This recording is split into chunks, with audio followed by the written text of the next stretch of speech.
Hello, I'm going to show you how to turn your fig prunings into viable cuttings that you could root and propagate.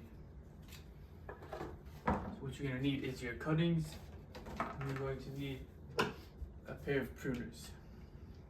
So on this cutting, we know it's facing up because we can tell where we slipped it off of the tree, but I will show you how to tell the direction of the cutting after. So first, what we want to do is, if you come look in here, we see these nodes. These are potential leaf nodes where the new growth is going to come out.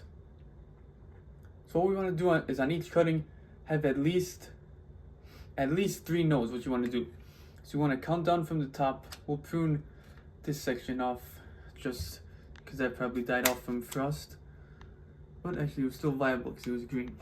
But from the top node, we will count down 3 nodes. 1, 2, 3.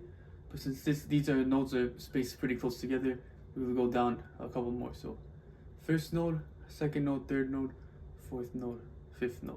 And we want to come right below the last node and cut on an angle right below it, just like that. These extra figs kind of slip off like that. Now this is one viable cutting. So we will set this aside and we'll just keep going.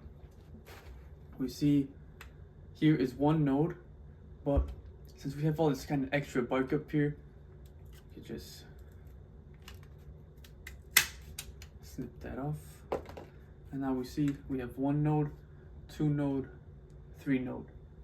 We want to come below the 3rd node and cut just like that on an angle. And now when you cut on an angle, you know that this is the bottom and this is the top. Just another cutting done, and we will just continue the process. We'll go to the nearest node and we see there's some extra bark up here, so we will just cut that off. And we will count. Here's 1 node, 2 node, 3 node, and since we have this kind of weird gap here, I will just go down to the 4th node and make this one have 4 nodes, and we will cut right below this 4th node, just like that. So now this is a very strong cutting because it has 4 nodes.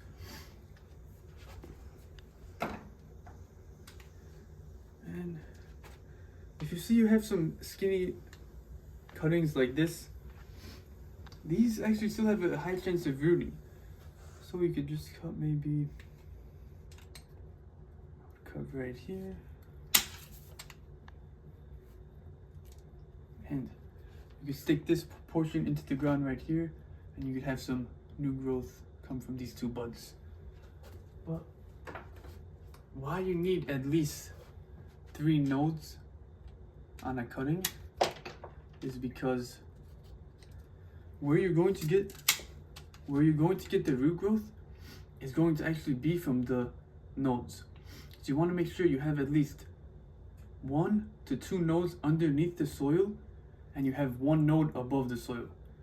So what's going to happen is the root growth is going to come out from here, and then you're going to have leaves come out from here, and that's going to be your cutting.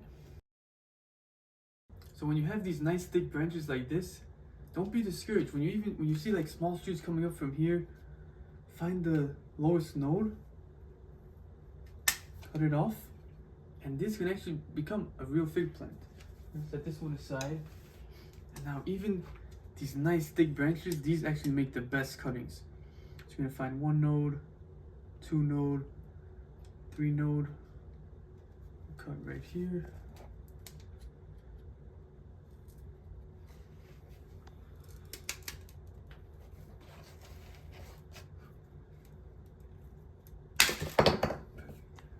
Now this is a solid cutting. And to know if your cuttings are still alive and they're ready to be rooted is if you come in here and you see that there's a green layer around the bark, you know your cutting is still alive and well and can be rooted.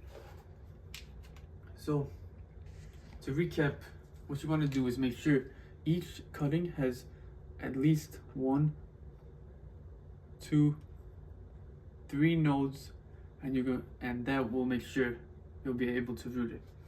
In the next video, I'm going to show how you turn these fake cuttings into actual plants.